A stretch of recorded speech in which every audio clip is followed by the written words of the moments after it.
Welcome back to my channel. This is the second video about this particular garden room that we're just about to do. No, it's not going to be this high. You're just looking at the screws before they are screwed in. So we start by setting it all out perfectly. Once we set it all out perfectly, we decide where our screw positions are going to be, and you can see here that we've got, well, it's probably difficult to see because all you can see is lots of screws sticking up, but the principle is that we have got 6 through the front, 6 through the back, 5 down the middle, and then we've got a screw in between the middle of the middle on the perimeters. Now, we don't just sort of think, well, we'll put 6 here, 5 here. We work this out, and the way we work it out is we've done a pull test. You've seen that. We then take that calculation and we work out the loading or the safe loading per screw. We then look at the manufacturer of what we're going to be putting on top, how much material there's going to be, how much it's going to weigh, how much point loads, where the point loads are, where the windows are going. And then we imagine we've got a foot of snow on the roof, and that will give us everything we need to know about the screws. And then we err on the side of caution. Now, people might be looking at this thinking, my goodness me, this is a garden room, but it doesn't matter because it needs to be for building regs. We're over a certain size. And I know a lot of people do things without building regs, but I don't. And this is the way we like to do it. Anyway, we're going to get on now. We're going to screw all these screws in. And the next thing you'll see is when we bring all the components to site and we build it.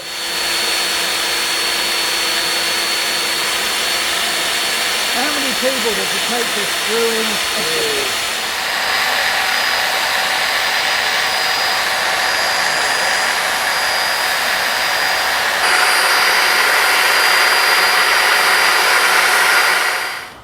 So it's time for lunch then, chaps. Well, Blimey, it looks like you had a barbecue at the weekend there, Gil. I did. Blimey, you... No, thanks, it looks really nice, but I don't trust home-cooked food.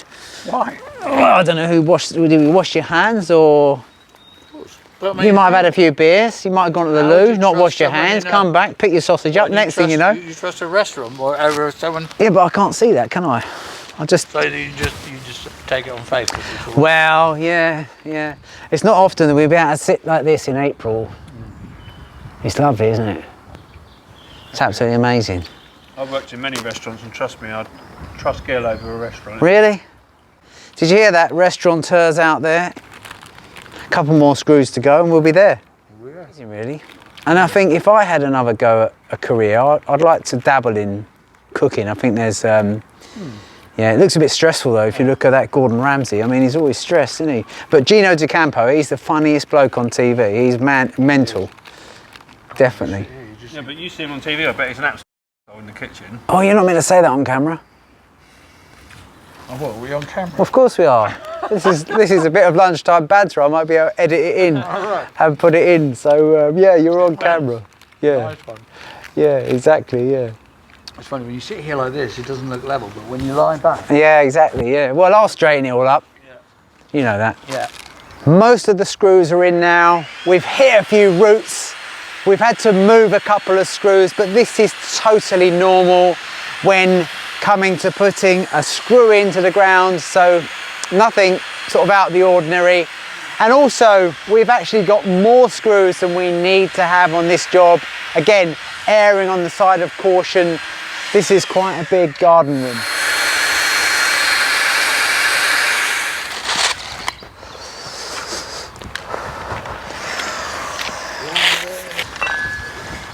So I'm just taking my measurements to confirm my frame size.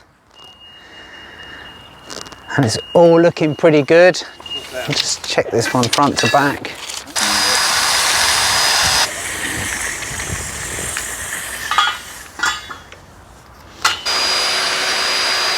So the guys use a rotary laser level and then they check it with a stick level, and the screws sometimes don't go in dead plumb, but that's fine providing they're within the line of the building, they're underneath my beam, and it's absolutely perfect. All the screws put in the ground falls right away by about 700 millimeters in that corner from where we started here.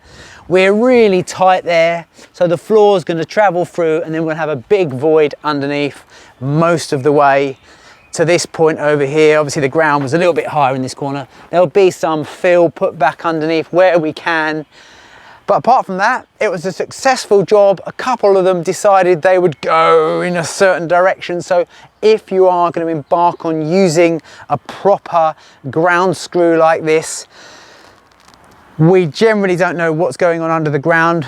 If it's virgin ground, it's never been disturbed, we can find out by looking at the sort of geology in the local area, roughly what it is. But you know, there's no guarantee that someone hasn't filled the land with some rubbish or something like that.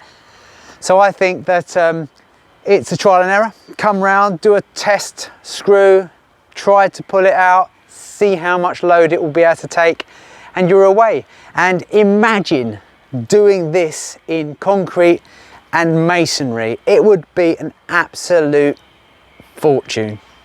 Anyway, thanks for joining me. Look out for the next one, where I'll be building the floor structure on here and connecting that to these screws.